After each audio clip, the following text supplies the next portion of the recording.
অনেকজন নারী আজকে মা হতে চান না। আজকের দিনে মহিলারাও ধূম্রপান করছে, মদ্যপান করছে, তো সেই জন্যও কিন্তু তাদের একটা ব্রেস্ট ক্যান্সার হওয়ার সম্ভাবনা। কেউ স্মোকার, কিন্তু কেউ চেইন স্মোকার, যিনি রেগুলার অ্যালকোহল খাচ্ছেন, এই অতিরিক্ততার সাথে কি ক্যান্সারের সম্পর্ক আছে?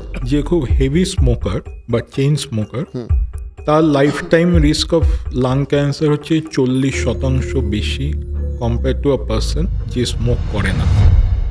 আমরা 2011 ওয়ার্ল্ড কাপের মহেন্দ্র সিং ধোনির ছয়টাকে খুব মনে করি। ম্যান অফ দ্য সিরিজ ছিলেন যুবরাজ সিং, যিনি কিনা ক্যান্সার নিয়ে ওই বিশ্বকাপটা খেলেছিলেন। और इस वक्त की बड़ी खबर, क्रिकेटर युवराज सिंह की कीमोथेरेपी हुई है। युवराज का अमेरिका में इलाज चल रहा है। অনেকজন মানুষ ভাবে যে যুবরাজ সিং এর যে লাং ক্যান্সার হয়েছিল, কিন্তু এটা লাং ক্যান্সার না, এটাকে বলা হয় একটা। তো ধরুন, এরকম কি কোনো পদ্ধতি আছে যেখানে আমার বাড়িতে বয়স্ক বাবা মা, ইভেন দাদু ঠাকুমা রয়েছেন, তার ক্যান্সার হয়েছে কিনা স্টেজ 1, স্টেজ 2 বা প্রবাবিলিটি কতটা আছে, সেইটা বিচার করা সম্ভব?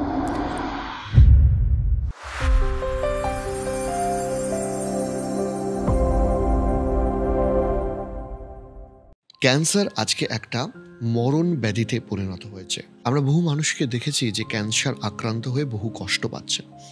আবার অনেক ক্ষেত্রে এই ক্যান্সার সচেতনতার অভাবেও আমাদের শরীরে অনেকটা প্রশ্রয় পেয়ে যায়। তাই ক্যান্সার নিয়ে বেশ কিছু প্রশ্ন এবং সচেতনতা আমরা আপনাদের মধ্যে গড়ে তুলতে চাই। আর সেই কারণেই আজকে আমাদের অনুষ্ঠানের অতিথি ডক্টর সন্দীপ গাঙ্গুলি, যিনি একজন ক্যান্সার বিশেষজ্ঞ বা অঙ্কোলজিস্ট, এবং তিনি দীর্ঘদিন এই চিকিৎসা করছেন এবং বহু মানুষকে তিনি ক্যান্সার থেকে নিরাময় করে সুস্থ করে তুলেছেন। চলুন শুনে নিই ডাক্তারবাবুর কথা।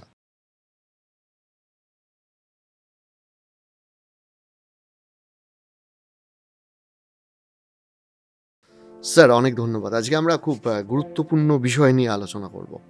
তো আমি একজন অঙ্কোলজিস্টকে তো ফার্স্ট এটা জিজ্ঞেস করতেই পারি যে আমরা যারা সাধারণ মানুষ, যাদের রোগ ভোগ সম্পর্কে শুধু নামগুলো সম্পর্কে জ্ঞান রয়েছে, একটু সহজভাবে আমাদের একটু বুঝিয়ে দিন, এই যে আজকের সমাজের বা আজকে আমাদের মানুষ্য জীবনের একটা জ্বলন্ত সমস্যা ক্যান্সার, এই ক্যান্সারটা অ্যাকচুয়ালি কী? নর্মালি আমাদের বডিতে প্রত্যেকটা অর্গ্যানে সেলস বা কোষ ডিভাইড হয়, আবার একটা ঠিক সময় ধ্বংস হয়ে যায়। কোষ বিভাজন ছোটবেলায় পড়েছিলাম। Yes, cell division, mitosis. হ্যাঁ।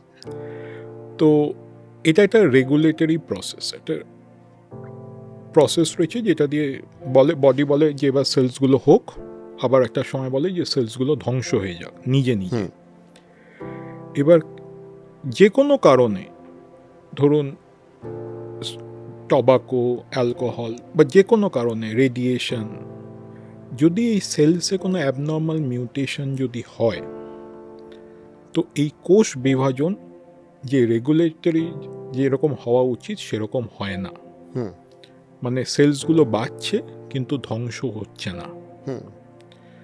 তো এই আনকন্ট্রোল সেলস যখন বাড়তে বাড়তে নিজের জায়গা থেকে একটা অন্য জায়গায় যখন ছড়াতে শুরু করে, তো তখনই আমরা তাকে বলি ক্যান্সার।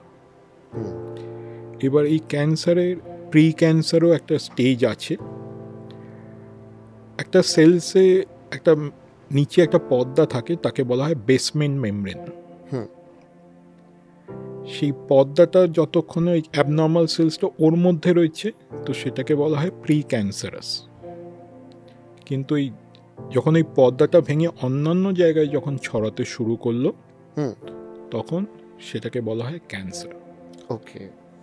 মানে কোষ বিভাজন অ্যাবনর্মাল ভাবে যখন হচ্ছে, হয়ে অন্য জায়গায় যখন ছড়াচ্ছে, সেটাকে বলা হয় ক্যান্সার। মানে শুনতে সহজ লাগলেও বিষয়টা খুব কঠিন, এবং এর পিছনে অনেক বিজ্ঞান এবং সায়েন্স লুকিয়ে রয়েছে।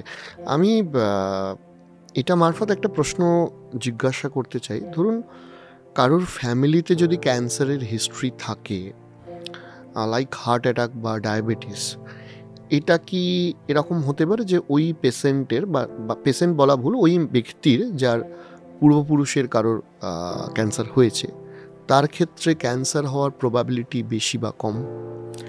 হ্যাঁ, কিছু ক্যান্সারের জন্য সেই ব্যক্তির ক্যান্সার হওয়ার প্রবণতাটা বেশি। যেমন? মানে ধরুন কারো মা বা মাসির ব্রেস্ট ক্যান্সার হয়েছে বা ওভারিতে ক্যান্সার হয়েছে, তো সেই নারী বা তার পরবর্তী জেনারেশনে ক্যান্সার হওয়ার সম্ভাবনা বেশি থাকতে পারে। বা ধরুন প্রস্টেট ক্যান্সার বা কোলন ক্যান্সার, তো সেই ক্যান্সারগুলো পরবর্তী জেনারেশনে একটা বেশি হওয়ার সম্ভাবনা থাকে। কিন্তু এটাও মনে রাখতে হবে যে কেউ যদি ধরুন ধূম্রপান করে ক্যান্সার হয়েছে কারোর, তার পরবর্তী জেনারেশনে কিন্তু সেই রিস্কটা থাকে না। আচ্ছা। নর্মালি আমরা যে 100টা ক্যান্সার পেশেন্ট যদি দেখি, তো 5 থেকে 10% পেশেন্টদের ক্যান্সার কিন্তু বংশানুগত হয়, 5 to 10%। বাকি সবার কিন্তু হয় না। তো কিছু ব্লাড টেস্টের মাধ্যমে এই টেস্টগুলো আমরা দেখি যে সেই যে পেশেন্ট, যে ইন্ডেক্স যে পেশেন্ট, তার ব্লাডে রক্ত সঞ্চালনে ওই অ্যাবনর্মাল জিনটা রয়েছে কিনা। আচ্ছা, ওটা ডিটেক্ট করা যায়? ওটা ডিটেক্ট করা যায়, মিউটেশনটা ডিটেক্ট করা যায়। যদি থাকে তখন যে ব্যক্তি যার রোগ হয়নি তাকে আমরা টেস্ট করে দেখি যে সেও ওই জিনটা ক্যারি করছে কিনা। তার একটা 50% চান্স থাকে, 50% থাকে না। তো যদি থাকে তখন তাকে আমরা পরীক্ষা করে দেখি যে, বা তাকে রেগুলার ফলো আপে রাখি আমরা। ওকে ওকে। ক্যান্সার কিন্তু বিভিন্ন ধরনের বিষয় স্টিমুলেট করে, বা এর মধ্যে অনেক কিছু আমাদের জানা রয়েছে, যেমন স্মোকিং বা এক্সেসিভ অ্যালকোহল ড্রিঙ্কিং, এগুলো ঠিক আছে। কিন্তু আমি একটা খুব ইন্টারেস্টিং জিনিস শুনছিলাম যে এই যে পোড়া চিকেন, বা আমরা খুব শহুরে ভাষায় যাকে বলি কাবাবস, ঠিক আছে, এই কাবাবসে যে মানে বাইরে যে কালো অংশটা থাকে, এই কার্বন কনজাম্পশনের জন্য নাকি ক্যান্সার হতে পারে বলে আমি শুনেছি। এটা ঠিক বা ভুল, বা এটা নিয়ে কি ডাটা বা রিসার্চ আছে? কিছুটা ঠিক, কিছুটা ভুল। দেখা গেছে যে স্মোকড ফুডস যেগুলো হয়, মানে স্মোকড কাবাবস, সেগুলোতে একটা কম্পাউন্ড থাকে, সেই কম্পাউন্ডটার নাম হচ্ছে নাইট্রোস অ্যামাইন। ওকে। সেই কম্পাউন্ড যখন মানে খুব বেশি পরিমাণে যখন খাওয়া হচ্ছে, তখন এটা স্টমাক ক্যান্সার বা প্যানক্রিয়াটিক ক্যান্সার হওয়ার সম্ভাবনা থাকে। আচ্ছা। এই স্মোকড ফুডস বেশিরভাগ সময় আমাদের উত্তর পূর্ব ভারতে লোকেরা খায়, তো ওখানে আমরা বেশি মাত্রায় গ্যাস্ট্রিক ক্যান্সার বা প্যানক্রিয়াটিক ক্যান্সার দেখি। কিন্তু এটাও ভুল যে কাবাব খেলেই যে ক্যান্সার হবে, তাই সীমিতভাবে খেলে ক্যান্সার হয় না। অসীমিত বা অপরিমাণভাবে, মানে খুব বেশি পর্যায়ে খেলে হয়তো হতে পারে, তাই সব কিছুই সীমিত রাখা উচিত। মানে এটা ধরে একটা খুব ভালো প্রশ্ন আমার মাথায় আসছে, যে এই যে আপনি বললেন যে সব কিছুই সীমিত রাখা উচিত, আমার মনে হয় যে ক্যান্সার হওয়ার ক্ষেত্রে যে কারণগুলো রয়েছে, সাধারণত আপনারা কি এরকম দেখেছেন যে ওগুলো খুব এক্সট্রিম পর্যায়ে করলে তবেই ক্যান্সার হয়? মানে ধরুন কেউ স্মোকার, কিন্তু কেউ চেন স্মোকার, বা কেউ অ্যালকোহল কনজামশন করেন, বা যিনি রেগুলার অ্যালকোহল খাচ্ছেন, এই অতিরিক্ততার সাথে কি ক্যান্সারের সম্পর্ক আছে? ইয়েস, কারণ যে খুব হেভি স্মোকার বা চেইন স্মোকার, তার life time risk of lung cancer হচ্ছে 40% বেশি কম্পেয়ার টু আ পার্সন যে স্মোক করে না। বা ধরুন কেউ স্মোক করেছে, কিন্তু তারপর ধরুন সে স্মোকিং ছেড়ে দিয়েছে, তারও রিস্ক কিন্তু 20% বেশি কম্পেয়ার টু আ পার্সন যে স্মোক করেনি। তো সব কিছুই, কিছু জিনিস মনে রাখতে হয়, যে ধূম্রপান বা মদ্যপান ক্যান্সার করে, কিন্তু সবার হয় না। এবং সেখানে অনেক মানুষ বলে যে আমি করিনি, আমার কেন ক্যান্সার হলো। তো মেন বক্তব্য হচ্ছে যে ধূম্রপান করলে ক্যান্সার হওয়ার চান্সেস বেশি হয়, কিন্তু ক্যান্সার অন্য কারণেও হতে পারে। রাইট। আপনি যে উদাহরণটা দিলেন, আমি তার একটা উল্টো উদাহরণ দিচ্ছি। মানে আমি সিগারেট কীরকম খেতে জানি না, তো আমি আমার বন্ধুবান্ধবরা স্বাভাবিকভাবে অনেকে চেন স্মোকার আছে, তাদেরকে যখন জিজ্ঞাসা করি যে, বা বলি ইনফ্যাক্ট যে দিস নট হেলদি, তখন তারা একটা উদাহরণ দেয় যে আরে আমার অমুক দাদু 90 বছর বেঁচে ছিলেন এবং রোজ সিগারেট খেতেন, কিন্তু তার লাং ক্যান্সার হয়নি। ঠিক আছে, তা এটা কতটা লজিক্যাল কথাবার্তা, বা আমি ইনফ্যাক্ট আমি আপনাকে বলবো এটা কতটা ইনলজিক্যাল কথাবার্তা, সেটা যদি একটু বলেন। আজকে ধূম্রপান খেয়ে কার ক্যান্সার হবে বা কার ক্যান্সার হবে না সেটা আমরা জানি না, কিন্তু এটা জানি যে ধূম্রপান করলে রিস্ক বেড়ে যায়। তো এই রিস্কটা আমি কেন নেব? মানে এটা খেলে হয়, আমি এটা খেলে যার এভিডেন্স রয়েছে যে স্মোকিং করলে ক্যান্সার হয়, এভিডেন্সও রয়েছে, সেই রিস্কটা আমি কেন নেব? মানে এটা যে সেটা ফাটকার মতো না, আমার হবে না, কারণ ভবিষ্যৎ কেউ দেখেনি। একদমই তাই, ভবিষ্যৎ কেউ। প্লাস এখানে আর একটা গুরুত্বপূর্ণ প্রশ্ন, যেভাবে যখন আমাদের আগের জেনারেশন ছিল তখন হয়তো AQI-টা এতটা খারাপ ছিল না, এয়ার কোয়ালিটি ইন্ডেক্স আমাদের এখানে, এবং ইদানিং ভালো হচ্ছে, সচেতনতা বাড়ছে, বা বিভিন্ন জায়গায় অন্তত শহরতলিগুলোতে যে একটা করে LED স্ক্রিনে AQI দেখানো হচ্ছে। এয়ার পলিউশনের সাথে আমাদের ক্যান্সারের সম্পর্কটা কীরকম? খুবই গুরুত্বপূর্ণ কোশ্চেন, কারণ আজকের দিনে দাঁড়িয়ে পশ্চিম মানে ওয়েস্টার্ন ওয়ার্ল্ডে ওরা যেহেতু এডুকেটেড হয়েছে তাই ওরা স্মোকিংটা ছাড়ছে, কিন্তু এখন সেই জন্য নাম্বার 1 কজ হচ্ছে অফ ক্যান্সার হচ্ছে এনভায়রনমেন্টাল টবাকো স্মোক, মানে AQI। সেটা আপনি গাড়ির পরিবেশ দূষণই বলুন, বা এমনি ধূপকাঠির ধোঁয়াই বলুন, বা যে কোনো ধোঁয়া, পলিউশন, কারণ সেটা এখন one of the most important cause of cancer, specially lung cancer. এবং সেই জন্য পলিউশনকে কমানো, পরিবেশ দূষণও কিন্তু কন্ট্রোল করা উচিত। এবং এই জন্যই হয়তো আমরা অনেক পেশেন্ট দেখছি যারা কোনোদিনও স্মোকিং করেনি কিন্তু তাদেরও কিন্তু লাং ক্যান্সার হচ্ছে। এই পরিবেশ দূষণ একটা কারণ আর এইটা দেখা যায় মেনলি যারা ধরুন বয়স্কা মহিলা, যারা ধরুন এই যে রান্না করছে, যে ধোঁয়াটা যেটা তারা যে স্মোক ইনহেল করছে বা শ্বাস প্রশ্বাসে যাচ্ছে, সেটার জন্য কিন্তু ক্যান্সার হওয়ার সম্ভাবনা থাকে। রাইট। তো ওই জন্যই এখন সবাই এক্সস্ট ফ্যান লাগাচ্ছে বাড়িতে, ওটা ঠিকভাবে করা উচিত। মানে কেউ ধরুন ধূপকাঠি জ্বালাচ্ছে, আমি তাকে বলবো না যে জ্বালাবেন না, নিশ্চয়ই জ্বালান, কিন্তু খোলামেলা জায়গায় জ্বালানোটা ভালো, কারণ ওই ধোঁয়াটা একই জায়গায় থেকে গেলে লাইফ রিস্ক হতে পারে। বলিউড সেলিব্রিটি আয়ুষ্মান খুরানা একবার ওনার ওয়াইফকে সাইকোলজিক্যাল সাপোর্ট দেওয়ার জন্য মাথার চুল কেটে নিয়েছিলেন বা কামিয়েছিলেন, ন্যাড়া হয়েছিলেন, সোজা কথায় বলা চলে।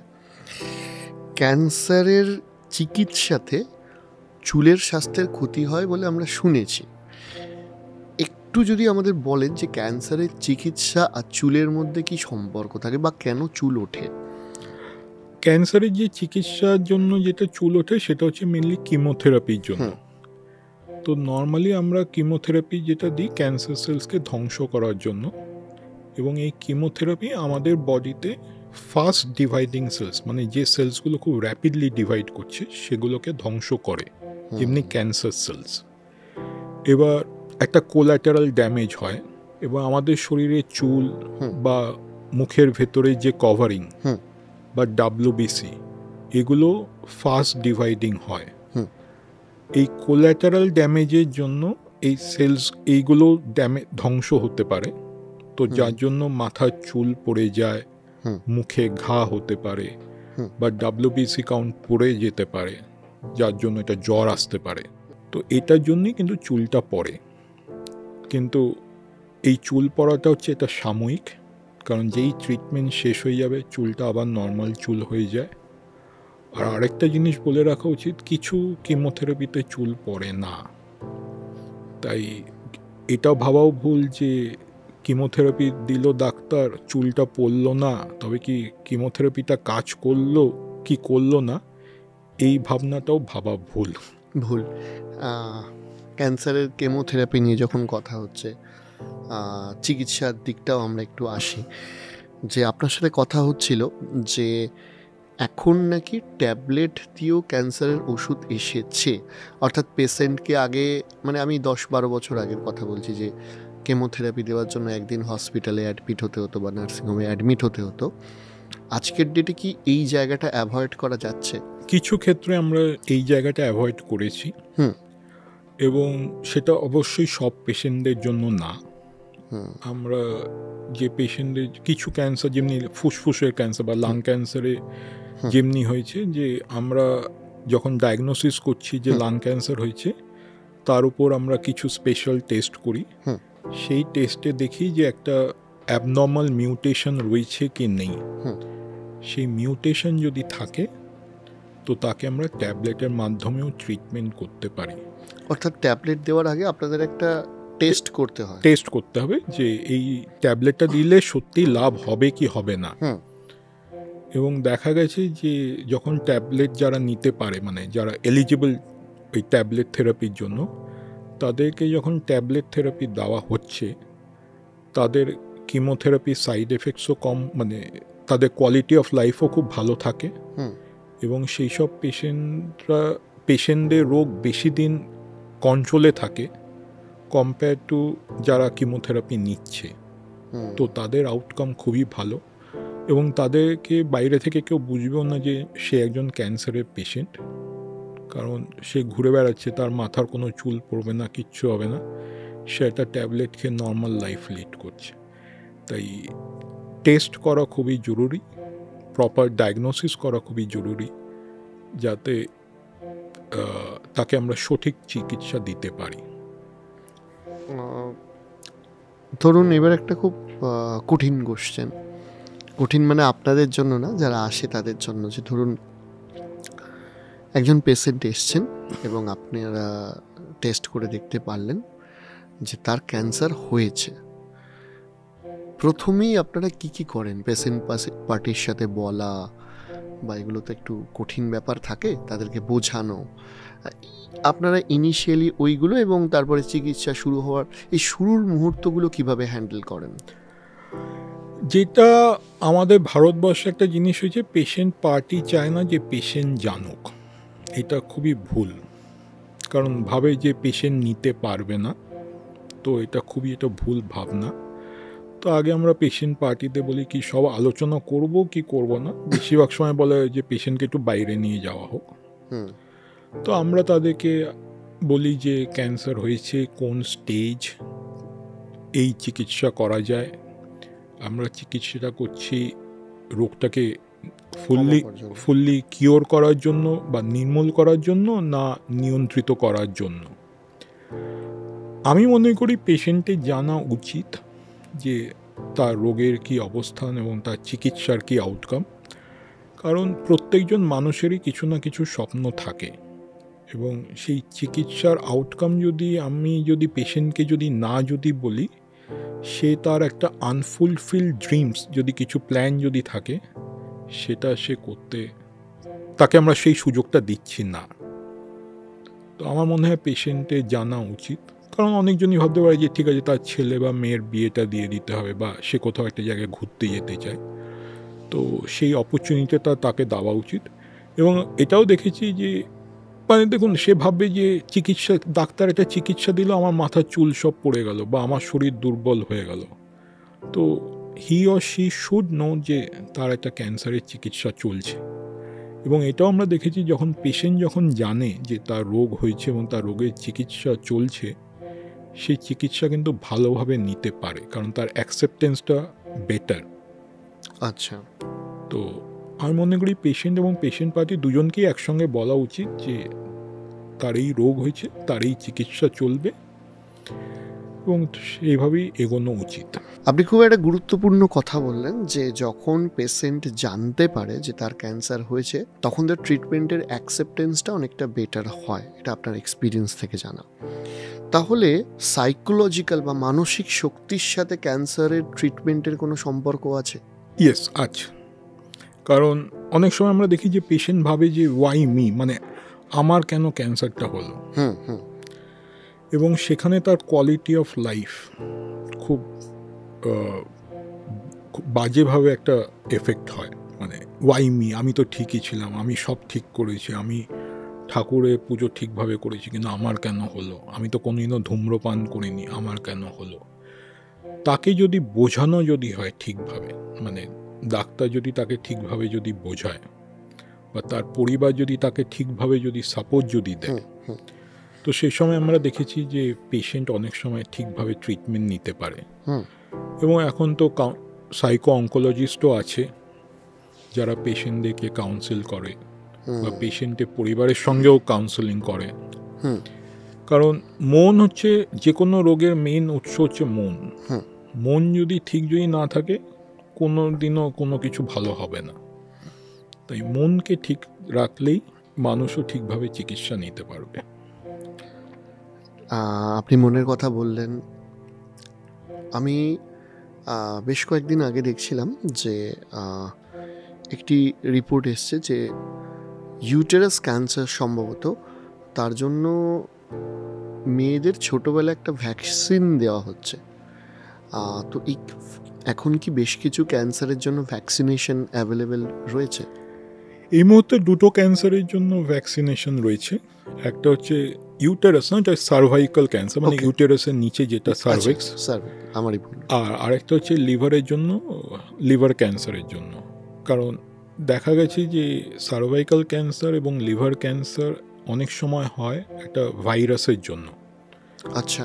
সার্ভাইকাল ক্যান্সার হচ্ছে একটা হিউম্যান প্যাপিলোমা ভাইরাস, তো আর লিভার ক্যান্সার হচ্ছে অনেক সময় হেপাটাইটিস বি ভাইরাস। তো হেপাটাইটিস বির ভ্যাকসিন অনেক দিন আগে থেকেই প্রচলন হয়ে গেছিল, মানে কোনো শিশু, সদ্যজাত শিশু যখনই জন্মাচ্ছে তাকে দেওয়া হচ্ছে।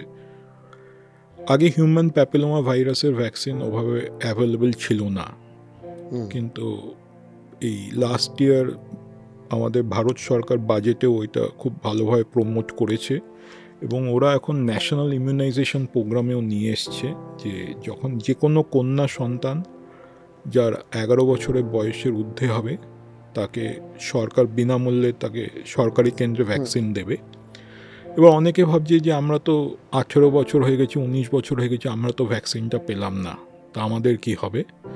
তো তাদের জন্য এখন সেটা গাইডলাইন্সে এসছে যে 26 বছর অবধিও তারা ভ্যাকসিনটা নিতে পারে। মানে যেটা ছোটোবেলায় যেটা 2টো ডোজ লাগতো সেটা এখন 26 বছর বয়স অবধি যদি কেউ যদি নেয় তার 3টে ডোজ লাগবে। এবং কিছু গাইনোকোলজিস্ট বা কিছুজন বলছে যে 45 বছর অবধিও নেওয়া যেতে পারে। আচ্ছা। তো এগুলো হচ্ছে প্রিভেন্টেবল ভ্যাকসিন। ওকে, মানে আমরা ভ্যাকসিনটা নিচ্ছি যাতে এই ইনফেকশনটা প্রিভেন্ট করতে পারি এবং তার থেকে যাতে একটা ক্যান্সারের রিস্ক আমরা কমাতে পারি।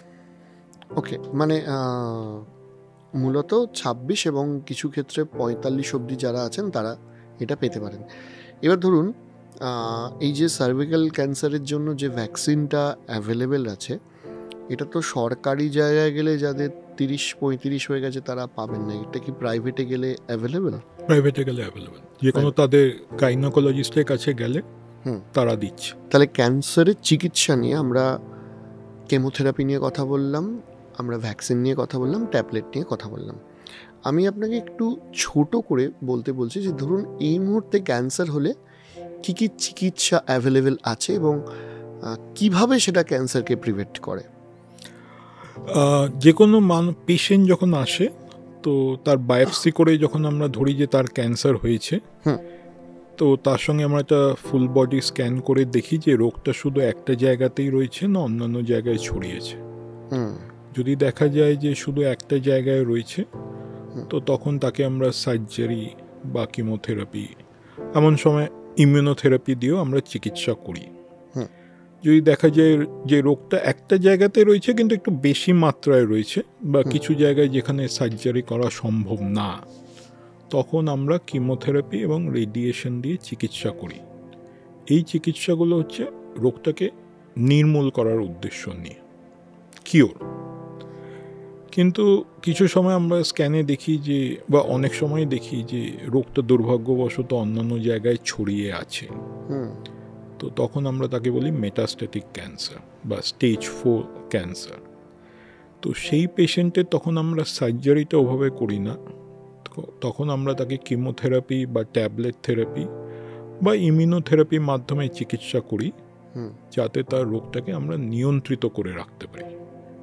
কিন্তু এই নিয়ন্ত্রিত করার সময় আমরা এটাও দেখি যেন তার কোয়ালিটি অফ লাইফও যেন ভালো থাকে, যেন তার কিমোথেরাপি পার্শ্ব প্রতিক্রিয়াগুলো যতটা কম হয় ততটাই ভালো। মানে আমরা শুধু কোয়ান্টিটি অফ লাইফকে প্রলং করি না, আমরা কোয়ালিটি অফ লাইফের দিকেও নজর দিই। দেখুন, এখানে একটা আমার জিজ্ঞাসা আছে যে আমরা এই শুনি যে ক্যান্সারটা বডিতে ছড়িয়ে যাচ্ছে, যে লাং ক্যান্সার ছিল ব্লাড ক্যান্সার হয়ে গেল বা ইত্যাদি ইত্যাদি, আমি হয়তো ঠিকঠাক সিকোয়েন্সে বলতে পারলাম না। এই ক্যান্সারটা কিভাবে ছড়ায়? ওই যেটা বললাম প্রথমে, যে এটা কোষ বিভাজন যখন এটা অ্যাবনর্মাল হলো, একটা অ্যাবনর্মাল টিস্যু ফর্ম করলো, এবার সেই টিস্যু, প্রত্যেকটা টিস্যুতেই তো একটা রক্ত সঞ্চারণ সাপ্লাই করছে যে কোনো জায়গায়।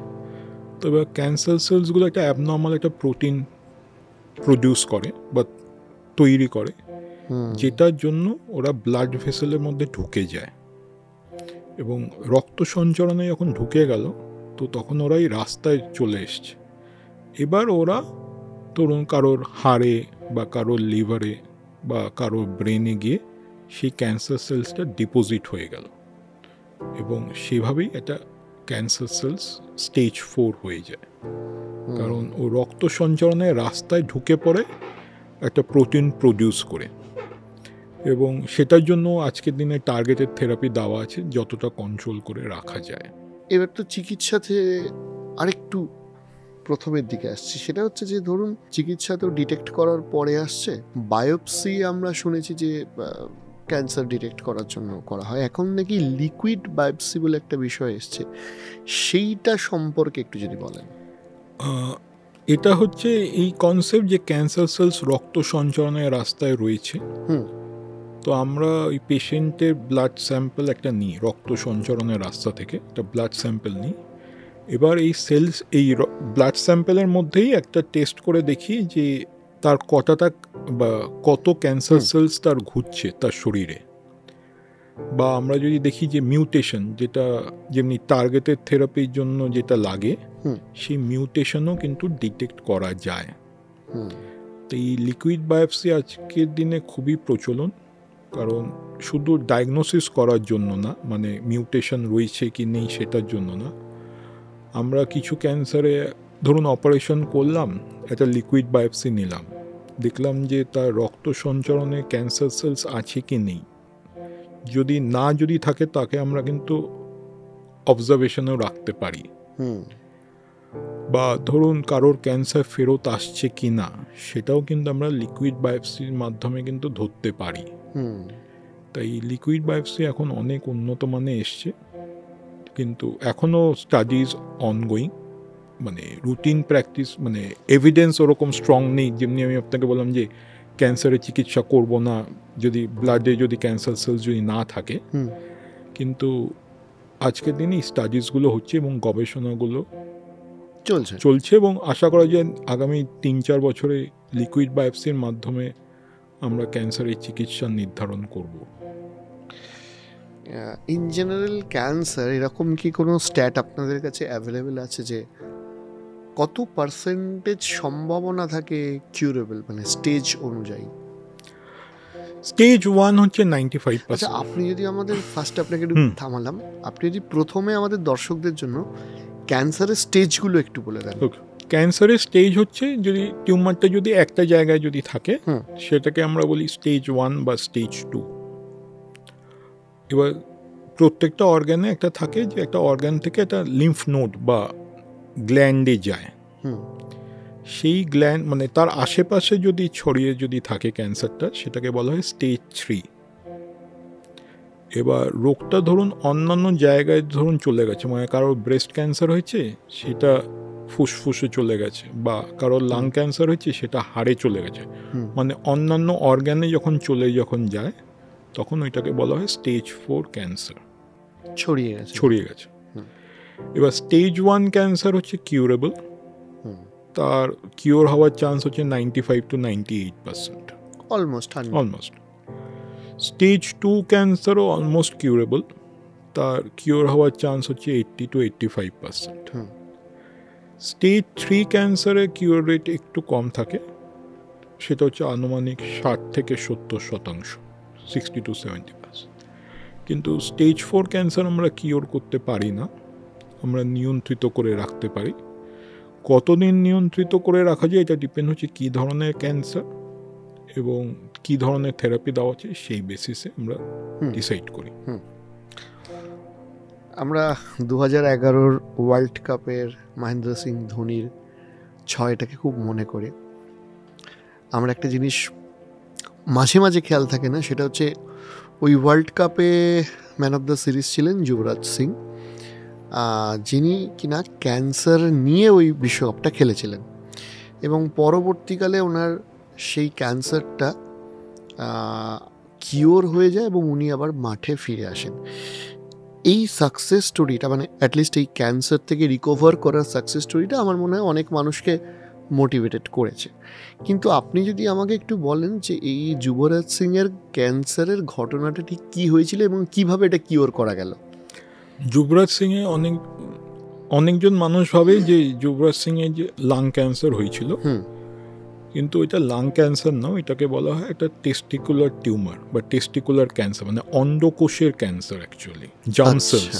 আচ্ছা, কারণ নর্মালি মানে ফিটাস বা এমব্রায়ো যখন মায়ের পেটে তৈরি হয়, তো এই অন্ডকোষের যে সেলসগুলো সেগুলো বুকে তৈরি হয় এবং বুক থেকে নিচে নেমে তারপর আমাদের টেস্টিসে চলে যায় বা নিচে চলে যায়। তো ওইখানে অনেক সময় যদি জার্ম সেলসগুলো থেকে যায়, তো সেখান থেকে একটা ক্যান্সার হওয়ার সম্ভাবনা থাকে এবং সেটাই যুবরাজ সিংয়ের হয়েছিল। সেটা হচ্ছে জার্ম সেল টিউমার এবং এই ক্যান্সারগুলো খুবই রেসপন্সিভ, মানে কিমোতে অসাধারণভাবে কাজ করে এবং সেই জন্যই যুবরাজ সিং কিওর হয়ে গেছিল, কারণ সে সঠিক চিকিৎসা সঠিক সময় পেয়েছিল এবং ঠিকভাবে নিয়েছিল বলেই সে কিন্তু আজকের দিনে কিওর হয়ে গিয়ে সে পরবর্তীকালেও সে মাঠে নেমেছে। মানে এটা 100% কিওরেবল, 85 to 90% কিউরেবল। এবার ধরুন ক্যান্সার অনেক সময় দেখা গেছে ফিরে আসে, একবার সেরে গেল আবার ফিরে আসে, ইভেন আফটার অপারেশন। এই ক্যান্সার ফিরে আসে কেন? ক্যান্সার ফিরে আসে কারণ এটা ক্যান্সার স্টেম সেলস বলে একটা জিনিস আছে, যেটা থেকে ক্যান্সারের মেইন উৎসটা হয়েছে। এবার এই ক্যান্সার স্টেম সেলস শুধু যে ওই অর্গ্যানে রয়েছে তা না, অনেক সময় আমাদের রক্ত সঞ্চালনের ভেতরেও থাকে এবং সে কখন বাড়বে হঠাৎ করে আবার সেটা কেউ বলতে পারে না। তো সেই জন্যই একটা ফেরত আসার সম্ভাবনা থাকে, কিন্তু স্টেজ 1 বা স্টেজ 2-তে সেই ক্যান্সার স্টেম সেলস এর কোয়ান্টিটি বা সংখ্যা খুবই কম, তাই তার ফেরত আসার সম্ভাবনাও খুব কম থাকে। কিন্তু স্টেজ 3 যারা ধরুন একটু অ্যাডভান্স, লোকালি অ্যাডভান্স, তাদের সেই স্টেম সেলসের সংখ্যা অনেক বেশি থাকে, তো তার জন্য একটা রোগ ফেরত আসারও একটা সম্ভাবনা একটু বেশি মাত্রায় থাকে। সেই জন্যই যে চিকিৎসা হয়ে গেল বলে যে ডাক্তারের কাছে যে আর যাবেন না, সেটা খুব ভুল। রেগুলার ফলো আপে থাকা উচিত, কারণ ডাক্তার কিছু পরীক্ষা নিরীক্ষার মাধ্যমে সে দেখে যে সেই রোগটা ফেরত আসছে কি আসছে না, এবং যদি আসে সে দ্রুত চিকিৎসা শুরু করতে পারে। একটা very common cancer, breast cancer, বহু মানুষের দেখা যাচ্ছে। এই ব্রেস্ট ক্যান্সারটার কারণ কি, আর এটা কিভাবে আপনারা কিওর করেন? ব্রেস্ট ক্যান্সার আজকের দিনে একটু খুব বেশি মাত্রায় বাড়ছে, কারণ সেটা হচ্ছে একটা লাইফস্টাইল চেঞ্জেসের জন্য। কীরকম? কিছুটা কন্ট্রোভার্সিয়াল, আমি আগে থেকেই বলে দিলাম।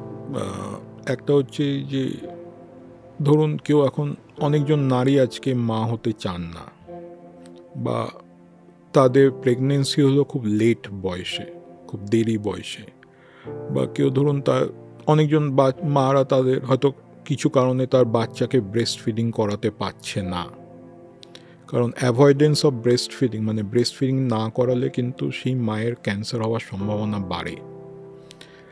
এবং কিছু রয়েছে লাইফস্টাইল, কারণ আজকের দিনে মহিলারাও ধূম্রপান করছে, মদ্যপান করছে। এবং আরেকটা হচ্ছে ওবেসিটি, কারণ বেশি জাঙ্ক ফুড খেয়ে তাদের একটা ওবেস হচ্ছে, তো সেই জন্যও কিন্তু তাদের একটা ব্রেস্ট ক্যান্সার হওয়ার সম্ভাবনা বেশি হয়ে যায়।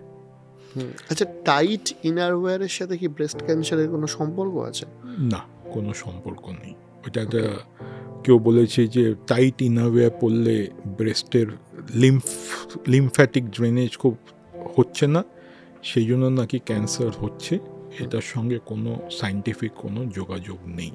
আরেকটা ভেরি কমন ক্যান্সার নিয়ে কথা বলছি, যেটা নিয়ে কিছুটা আমরা কথা বলেও ছিলাম, লাংসে ক্যান্সার।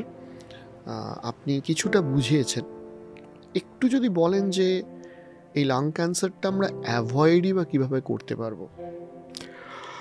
লাং ক্যান্সার, দেখুন, কোনো ক্যান্সারই ওভাবে অ্যাভয়েড করা যায় না, কারণ আমরা সম্ভাবনাটাকে কমাতে পারি, প্রবাবিলিটিটাকে কমাতে পারি, কিন্তু আমরা যে ক্যান্সারটাকে যে অ্যাভয়েড যে করতে হবে সেভাবে করা যায় না। কারণ আমরা কেউ ধূম্রপান করছে না, কিন্তু সে তো রাস্তায় হাঁটছে, সে তো একটা পলিউশনে পরিবেশ। এবার লাং ক্যান্সার আমরা অনেক সময় দেখি যে খুব অ্যাডভান্স স্টেজে ধরা পড়ছে, কারণ লাং ক্যান্সারের যে উপসর্গগুলো সেগুলো আমরা অনেক সময় ইগনোর করি। মানে এটা কাশি বা এটা বুকে শ্বাসকষ্ট, আমরা ভাবি যে সিগারেট খাচ্ছে বলে হয়তো কাশিটা হয়েছে। বা অনেক সময় আমরা ভাবি যে যক্ষা, কারণ আজকের দিনে ভারতে এখনও যক্ষা হচ্ছে নাম্বার 1। টিবি মানে ডিজিজের মধ্যে এখনও যক্ষা হচ্ছে নাম্বার 1 ডিজিজ। তো লাং ক্যান্সারের অনেক উপসর্গগুলো আমরা টিবির সঙ্গে গুলিয়ে ফেলি, তো সেই সময় ইগনোর করছে এই সিমটমসগুলো, যে কাশি বা শ্বাসকষ্টগুলো। তো এই সময় দুর্ভাগ্যবশত আমরা অনেক সময় লাং ক্যান্সারকে একটু অ্যাডভান্স স্টেজে ধরা পড়ে যায়। ওই জন্য মানে 100 জন লাং ক্যান্সার পেশেন্ট যদি দেখি 60% প্রথম যখন আসে তাদের রোগ স্টেজ 4, মানে দেরি হয়ে গেছে। কারণ কাশি হচ্ছে, সে ভাবছে ঠিক আছে কাশি হচ্ছে, কাশির সিরাপ খেয়ে নিই, বা শ্বাসকষ্ট হচ্ছে তো সিগারেট খাচ্ছে ওই জন্য একটু শ্বাসকষ্ট হচ্ছে, বা অ্যাস্টমা হয়েছে, ওই জন্য ডাক্তারের কাছে যাওয়া উচিত উপসর্গ হলে। অনেকের এই উপসর্গ মানে ধরুন আমি এরকম দেখেছি যে গা হাত পা টিপে টিপে দেখে একটুখানি ফুলে গেল, এই টিউমার হয়েছে কিনা, টিউমার হলেই ক্যান্সার হয়েছে কিনা। মানে সব টিউমার তো ক্যান্সার নয়, এবং টিউমার হলে প্যানিক করাটাও সঠিক নয়, কিন্তু মানুষ করে। আর টিউমার আর ক্যান্সারের রিলেশনটা একটু যদি বলেন। টিউমার হচ্ছে একটু অ্যাবনর্মাল ভাবে সেলস একটা জায়গায় সীমিত রয়েছে, সেটা হচ্ছে টিউমার। কিন্তু ক্যান্সার হচ্ছে সেই জায়গায় অ্যাবনর্মাল সেলস একটা জায়গায় সীমিত নেই, সেটা হচ্ছে ক্যান্সার।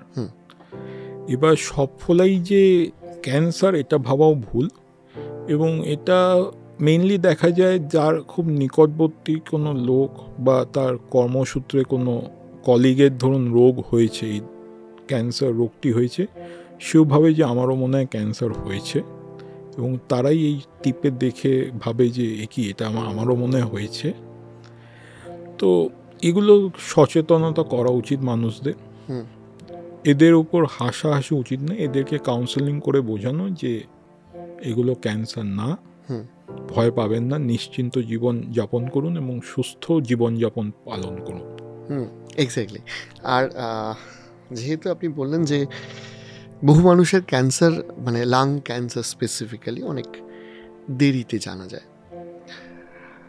ডাক্তারবাবু আমাদের এখানে এই চ্যানেলে বেশিরভাগ হচ্ছে যারা অডিয়েন্স একটু ইয়ং অডিয়েন্স, এবং বলা চলে যে 90s কিড যারা রয়েছে তারা প্রচুর সংখ্যায় রয়েছে। এখন অনেকেরই নিজের স্বাস্থ্যের থেকে এই সময়টা বাবা মার স্বাস্থ্য কীরকম রইল না রইল সেটা নিয়ে সবাই চিন্তিত।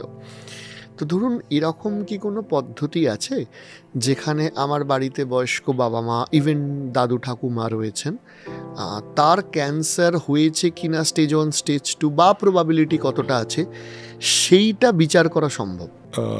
মহিলাদের জন্য মেনলি রয়েছে ব্রেস্ট ক্যান্সারে, পুরুষদের জন্য রয়েছে প্রস্টেট ক্যান্সারে, এবং যেহেতু পুরুষরা আজকের দিনে দাঁড়িয়ে এখনও বেশি স্মোক করে তো লাং ক্যান্সারের জন্য রয়েছে, এবং উভয়দের জন্যই রয়েছে কোলন ক্যান্সারে।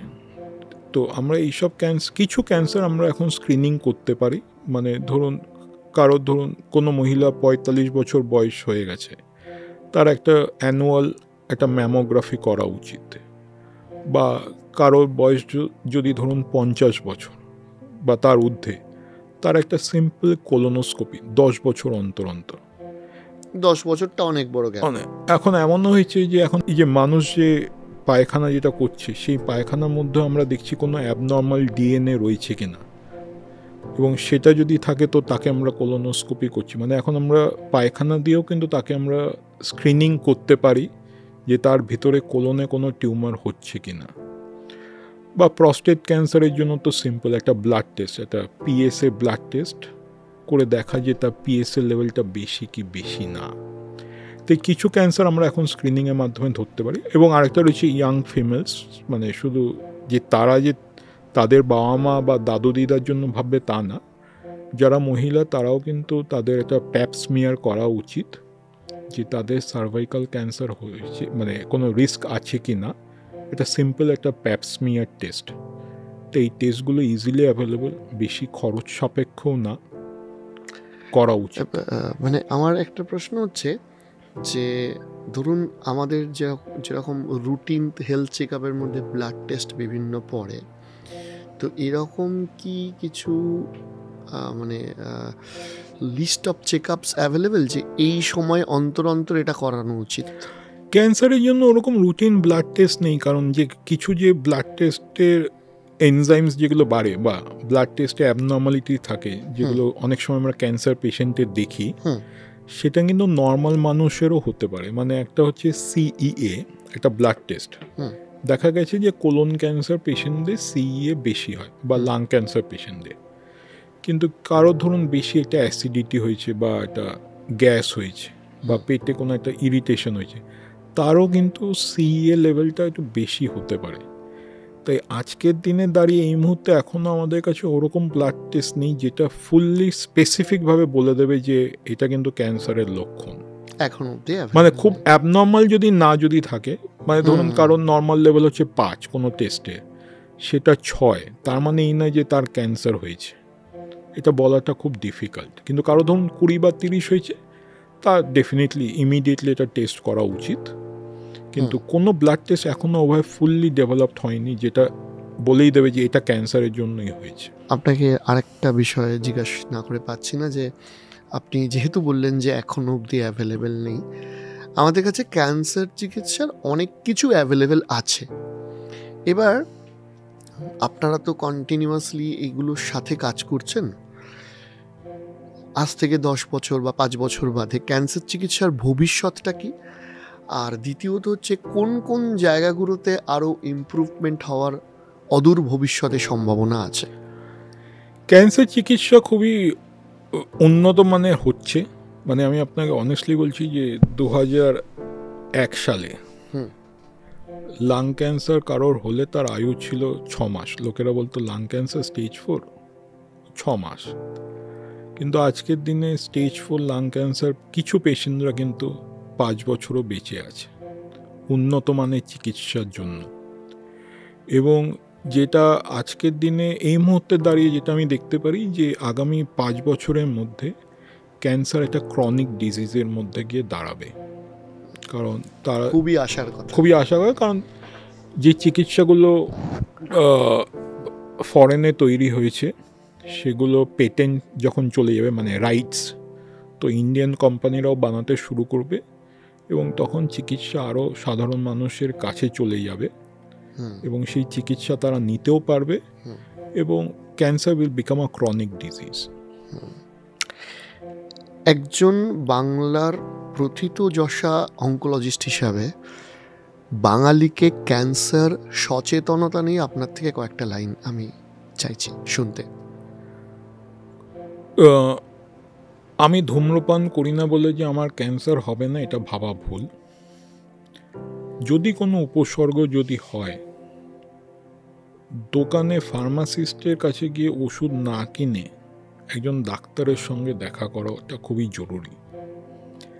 এবং কারো যদি দুর্ভাগ্যবশত এই রোগটা যদি হয়, সে যেন তার ডাক্তারের কথা সঠিকভাবে ফলো করে। ডাক্তার যেমনি তাকে ঠিকভাবে যেমনিভাবে বলবে চিকিৎসা নিতে, ঠিক তেমনিভাবে সে যেন নেয়।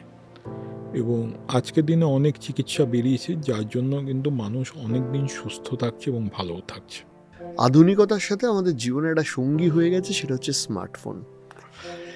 এই মাথার কাছে স্মার্টফোন রেখে ঘুমিয়ে পড়া, কিংবা অতিরিক্ত স্মার্টফোন রাখা, বা অতিরিক্ত ফোনে কথা বলা, বা অতিরিক্ত ফোন ঘাঁটা, এগুলোর সাথে ক্যান্সারের কি সম্পর্ক এখনো পাওয়া গেছে? ওরকম ডেফিনেটলি পাওয়া যায়নি। কারণ স্মার্টফোন বা যে রেডিয়েশন যেটা দেয় সেটা হচ্ছে নন আয়োনাইজিং। ওকে। তো সেই নন আয়োনাইজিং রেডিয়েশনে ক্যান্সার হয় না। কিছু ওরা যোগাযোগ পেয়েছে, মানে কিছু সার্ভে পপুলেশন স্টাডিজে দেখা গেছে যে অতিরিক্ত স্মার্টফোন যারা ঘেটেছে তাদের হয়তো একটা ব্রেন ক্যান্সার হওয়ার সম্ভাবনা পাওয়া গেছে। কিন্তু এটার এখনও ওরকম এভিডেন্স নেই যেটাকে বলা যায় যে স্মার্টফোন ঘাটলে ক্যান্সার হবেই, বা স্মার্টফোনের জন্যই হয়েছে। স্মার্টফোনের জন্যই হয়েছে। স্মার্টফোন দেখুন বেশি ঘাঁটা উচিত না, কারণ কেউ যদি বেশি রিল বা এসব যদি দেখে, সে তার পারিবারিক সময় এসে দিচ্ছে না, চোখের ক্ষতি করছে, চোখের ক্ষতি করছে, এবং তাই মেমোরি লসও হয়। তো সর্বোপরি সময়ের ক্ষতি করছে। কারণ ফ্যামিলির সঙ্গে একটা কোয়ালিটি টাইম হয়। তো সেগুলো মানে ক্যান্সার হচ্ছে না বলে যে আপনি স্মার্টফোন ঘাঁটতে থাকবেন সেটা আমি কাউকে কোনোদিনও বলবো না। রিস্ক এই মুহূর্তে সাইন্টিফিকভাবে বলা যায় না যে স্মার্টফোন ঘাঁটলে ক্যান্সার হবেই। আর আরেকটা বিষয় হচ্ছে, আপনাকে প্রশ্ন করে আমার মনে পড়লো, এখন না টাওয়ার বসানো নিয়ে একটা খুব ঝামেলা হয়। তো বাড়ির পাশে টাওয়ার থাকলে বা বাড়ির ছাদে টাওয়ার থাকলে ব্রেন ক্যান্সার হয়ে যাবে, এরকম কোনো ব্যাপার আছে? ওর সেম, কারণ মোবাইল টাওয়ার যে রেডিয়েশন যেটা দিচ্ছে সেটা হচ্ছে নন আয়োনাইজিং। তো সেরকম কোথাও কোনো এভিডেন্স নেই। কিন্তু অনেক লোকেরা আজকের দিনে বলছে যে চড়ুই পাখি ভ্যানিশ হয়ে গেছে, তো মানুষেরও ক্যান্সার হবে এই মোবাইল টাওয়ারের জন্য। এগুলো মানুষের মধ্যে একটা ভীতি, কারণ সোশ্যাল মিডিয়াতে একটা ইনফরমেশন মানে আনলিমিটেড আনরেস্ট্রিক্টেড অ্যাক্সেস রয়েছে, মানে যে কেউ যা কিছু লিখে দিতে পারে, এবং সেই বিশ্বাসটাকে চেঞ্জ করাটা তো খুব কঠিন। এগুলোকে এখনও আমরা ক্যাটাগরি 2B বলা হয়, মানে মে বি, কিন্তু বাট নো ডেফিনিটিভ এভিডেন্স। এটা হচ্ছে আজকের দিনে দাঁড়িয়ে। আপনার চিকিৎসক জীবনে একটা সুন্দর কাহিনী শোনান ক্যান্সার থেকে রিকভারি হওয়ার। সাকসেস স্টোরিজ অনেক আছে, মানে আমার শুধু দুটো খুব ইম্পর্টেন্ট লাগে। একজন হচ্ছে একজন ছেলে ছিল, মানে সে আমারই বয়সী। আচ্ছা। তো ওর একটা লাং ক্যান্সার ধরা পড়ে, এবং দুর্ভাগ্যবশত প্রথমে তাকে অপারেশন করে চিকিৎসা করা হয়, কিন্তু তার লাং ক্যান্সারটা খুব তাড়াতাড়ি ফেরত চলে আসে, ইন 6 to 8 মান্থসের মধ্যে। তো তখন আমরা এই বায়োপসি তার জেনেটিক টেস্টিং করে আমরা দেখি এটা ট্যাবলেট থেরাপি তাকে আমরা দিতে পারি, সেটা আমরা ডিসাইড করলাম। এবং তাকে একটা ওষুধ দেওয়া হলো 2020 সালে, এবং সেই ওষুধটা আমরা বাইরে থেকে আনিয়েছিলাম কম্প্যাশনেট বেসিস, এবং সেই ওষুধটা খেয়ে সে আজকের দিনে দাঁড়িয়েও কিন্তু এখনও সুস্থ আছে, এবং সে নর্মাল জীবনযাপন করছে। সে একজন এন্টারপ্রেনার, তাকে দেখে কেউ বলবে না যে তার ক্যান্সার হয়েছে। Okay, so that is a success story. এবং আরেকজন রয়েছে যে যেমনি আপনি যুবরাজ সিংয়ের ব্যাপারে যেমনি বললেন, তো ওরকমই একটা ছেলে ছিল, সে যখন এসেছিল একটা হুইল চেয়ারে, শ্বাসকষ্ট, মানে খুবই খারাপ অবস্থা, কিন্তু তাকে আমরা চিকিৎসা করি। তার দাদার জন্য আমি সবসময়, মানে তার দাদাকে আমি সবসময় মনে রাখি, তার দাদা তার ভাইকে বিভৎসভাবে, মানে অসাধারণভাবে সাপোর্ট করেছিল চিকিৎসা। এখনও মনে আছে যে 31শে ডিসেম্বর যখন সবাই নতুন বছরের জন্য পার্টি করছে, সেই দাদা কিন্তু তার ভাইয়ের পাশে কিন্তু বসেছিল হসপিটালে অ্যাডমিট হয়ে, এবং সে পেশেন্ট সে আজকের দিনে 5 বছর ফলো আপ করে, এবং তার গার্লফ্রেন্ডও তাকে খুবই সাপোর্ট করেছে ওই চিকিৎসার মাধ্যমে, কারণ অনেক সময় ছেড়ে দেয়, মানে কি হবে ভেবে।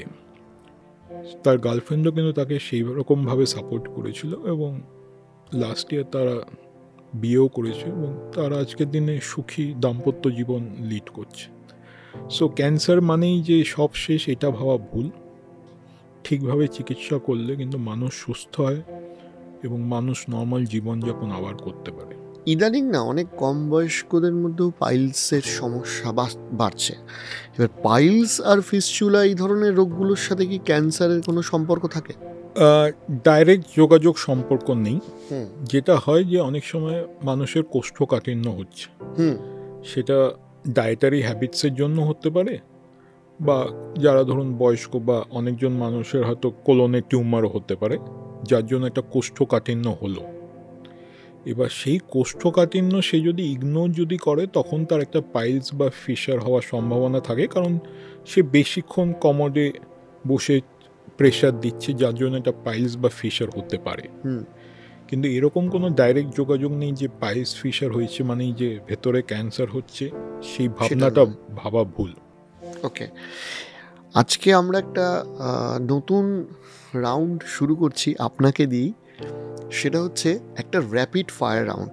তো চলুন আমরা ডাক্তারবাবুর সাথে সেই র্যাপিড ফায়ার রাউন্ডে যাই।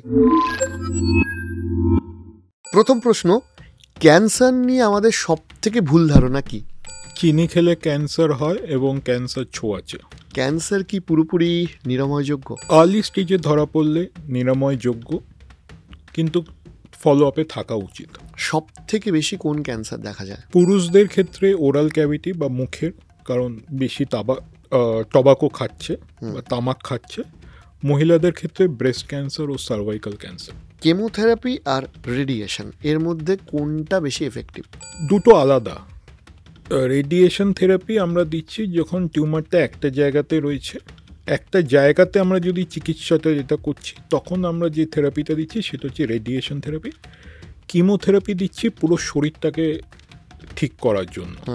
তো কিমোথেরাপি রক্ত সঞ্চারণে গিয়ে কাজটা করে, রেডিয়েশন একটা জায়গায় কাজ করে। ধূমপান ছাড়া আর কোন কোন লাইফস্টাইলের কারণে ক্যান্সারের ঝুঁকি বাড়ে? রেগুলার ফিজিক্যাল এক্সারসাইজ না করা, বা মোটা হয়ে গেলে, বা বেশি ফ্যাটি ফুড খেলে ক্যান্সার হওয়ার সম্ভাবনা থাকে। ক্যান্সার প্রতিরোধ করার জন্য সেরা অভ্যাস কি হতে পারে? সুস্থ জীবনযাপন করুন, সব কিছুই করুন সীমিতভাবে। আর যেগুলো বলা হয় এগুলো করলে ক্যান্সার হবে, এগুলো প্লিজ করবেন না। গলা ভাঙলেই অনেকে ভাবে যে ক্যান্সার হয়ে গেল না, তো এটা কি বাস্তব কোনো ধারণা নাকি এটা ভুল? খুবই বাস্তব ধারণা, কারণ লাং ক্যান্সার অনেক সময় গলার স্বর ভেঙে গেছে এভাবেই কিন্তু প্রেজেন্ট করে। বায়োপসি কি একটি পেইনফুল প্রসেস? ওরকম পেইনফুল না, একটা নিডল ঢোকানো হচ্ছে, তো একটু ব্যথা লাগে, কিন্তু অ্যানাস্থেসিয়া দিলে ব্যথাটা কম লাগে। ধন্যবাদ ডাক্তারবাবু, আপনি আমাদেরকে নিয়ে অনেক অনেক আমাদের ধারণা পরিষ্কার করলেন। অনেক মানুষ হয়তো দেখছেন যারা বিপদে পড়েছেন তাদের পরিবারের কারো বা নিজের ক্ষেত্রে ক্যান্সার নিয়ে। আপনি যদি অনুমতি দেন তাহলে আপনার কন্ট্যাক্ট ডিটেলসটা আমি ডেসক্রিপশানে দিতে পারি, তাদের অনেকটা সাহায্য হবে। আর আপনাদেরও যদি কিছু প্রশ্ন থাকে সেগুলো ডেফিনেটলি করবেন। আমরা দর্শকদের প্রশ্ন নিয়ে একদিন আপনাকে আরও একবার আমরা আসব, যদি তাদের কিছু প্রশ্ন থাকে সেগুলো আমরা তাদেরকে ক্লিয়ার করার চেষ্টা করব। তবে আজকে এই পডকাস্টটি দেখে আমার মনে হয় যে মানুষ ক্যান্সার সম্পর্কে অনেক কিছু জানতে পারলো এবং সচেতন হলো। এই সমাজের একজন মানুষ হিসাবে আপনাকে প্রণাম জানাই, ধন্যবাদ জানাই যে কাজটা আপনারা করে চলেছেন। হয়তো সত্যি কোনো না কোনো সময় জীবনের কোনো না কোনো স্তরে ডাক্তাররা আমাদের কাছে আজকে এবং অতীতেও ছিলেন এবং ভবিষ্যতেও থাকবেন সত্যি ভগবানের প্রেরিত কোনো দূত। আজকে এখানেই শেষ করছি ডাক্তারবাবু। নমস্কার। নমস্কার।